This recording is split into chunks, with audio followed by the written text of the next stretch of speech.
Baik, bismillah, assalamualaikum warahmatullahi wabarakatuh. Perkenalkan, nama saya Sinta dengan NIM A3212414 dari Fakultas Keguruan dan Ilmu Pendidikan, Program Studi Pendidikan Pancasila dan Kewarganegaraan Universitas Tadulako.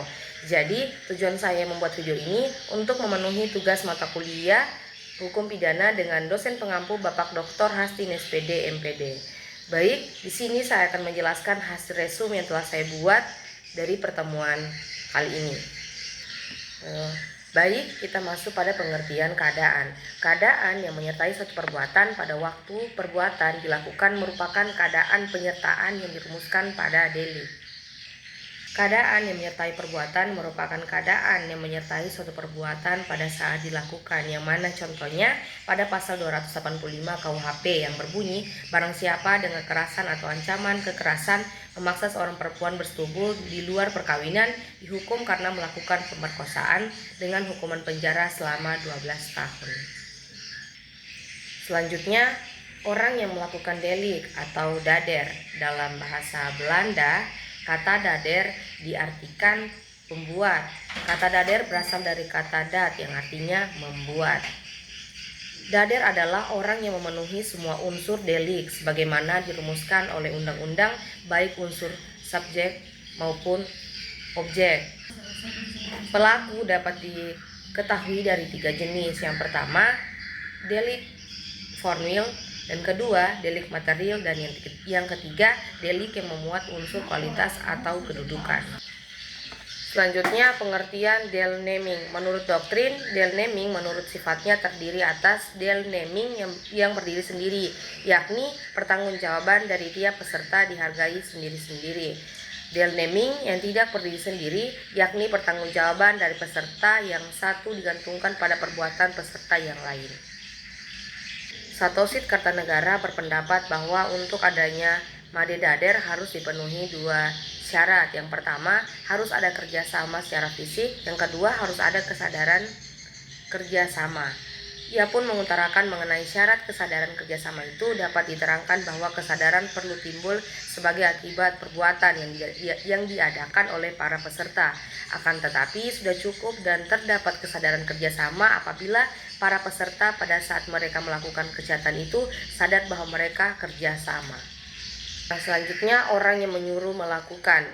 Seseorang yang berkehendak untuk melakukan satu delik tidak melakukan sendiri tetapi menyuruh orang lain yang tidak dapat dipertanggungjawabkan.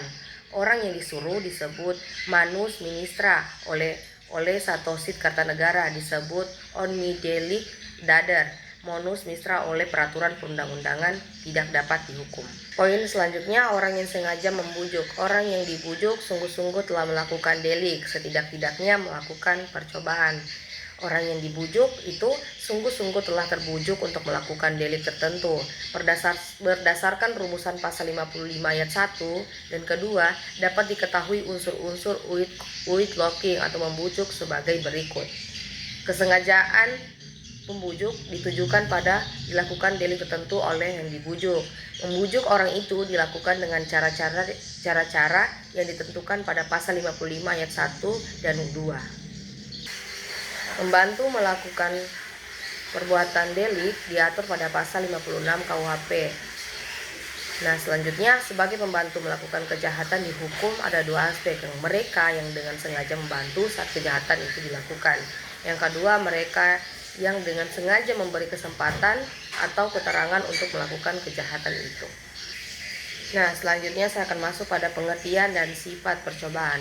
Dalam hukum pidana, percobaan merupakan suatu pengertian teknik yang agak banyak segi atau aspeknya. Perbedaan dari arti kata pada umumnya adalah bahwa apabila dalam hukum pidana dibicarakan hal percobaan, maka sudah tetap bahwa tujuan yang dikejar adalah tidak tercapai. Unsur belum tercapai tidak ada, dan maka dari itu tidak terjadi persoalan. Percobaan yang tidak berfaedah. Ada kalanya suatu percobaan tidak berfaedah karena sasaran, objek kejahatan, cara atau alatnya tidak mungkin dapat merealisasikan kejahatan tersebut. Hal tersebut dalam ilmu hukum pidana disebut percobaan yang absolut tidak berfaedah. Namun menurut teori subjektif, karena si pelaku ternyata telah mempunyai kehendak berbuat jahat, ia pun harus dijatuhi hukuman. Akan tetapi, teori objektif mengutarakan bahwa apabila pelaku tersebut sama sekali tidak mungkin merealisasikan kehendak kejahatan itu, tidak dapat dihukum. Selanjutnya, unsur-unsur percobaan. Unsur-unsur percobaan berdasarkan rumusan pasal 53 ayat 1 KUHP, permulaan pelaksanaan kejahatan sudah nyata sebagaimana telah ditentukan dalam suatu norma hukum. Keadaan ini yakni pelaksanaan itu tidak selesai hanya karena keadaan-keadaan yang tidak bergantung pada kehendak orang melakukan atau pelaku. Poin terakhir yang akan saya bahas tentang sanksi terhadap percobaan. Ia diatur dalam pasal 53 ayat 1 dan 2, yang mana KUHP berbunyi, ayat 2, maksimum pidana pokok terhadap kejahatan dalam hal percobaan dikurangi sepertiga.